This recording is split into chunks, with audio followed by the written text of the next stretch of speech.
কি দারুণ কথা, না হেসে পারলাম না।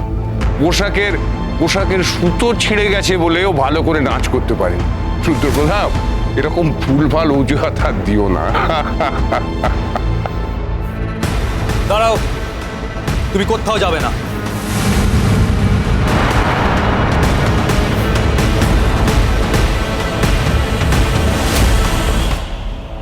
ওকে যেতে দাও রুদ্রপ্রতাপ, ও ভালো করে বুঝে গেছে ও নাচতে পারবে না, তাই লজ্জা পেয়ে চলে যাচ্ছে।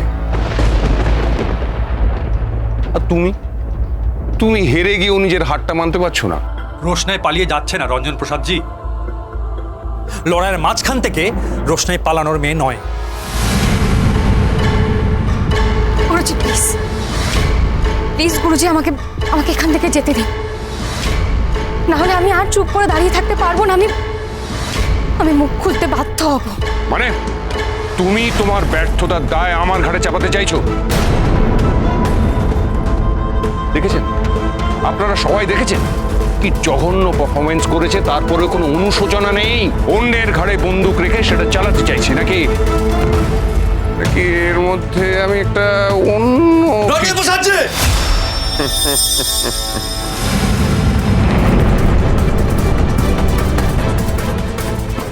গুরু আর শিষ্যের মধ্যে যে পবিত্র সম্পর্ক থাকে, সেটার পবিত্রতা বোধহয় আপনার জানা নেই রঞ্জন প্রসাদজি।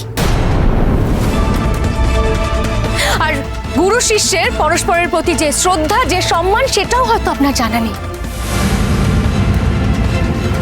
আর ঠিক সেই কারণের জন্যই আপনার এই নোংরা কথাগুলো বলতে একবারের জন্য মুখে আটকাচ্ছে না।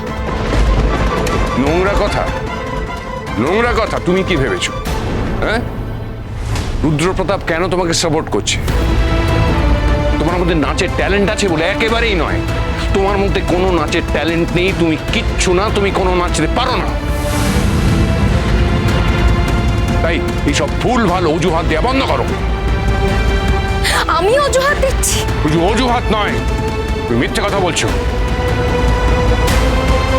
আরে এই মিথ্যে কথা বলার গুণটা উত্তরাধিকার সূত্রে তুমি তোমার মায়ের কাছ থেকে পেয়েছো। খবরদার রঞ্জন প্রসাদজি, আমার মায়ের সম্পর্কে একটা শব্দ আপনি আর উচ্চারণ করবেন না।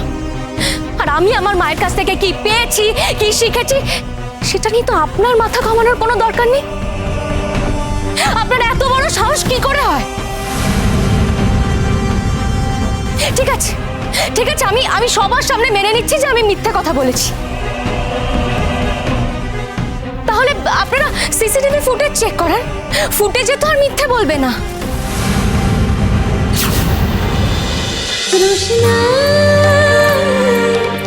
রোশনাই সোম থেকে রবি প্রতিদিন রাত 10টায় স্টার জলসায় ও ডিজনি প্লাস হটস্টারে।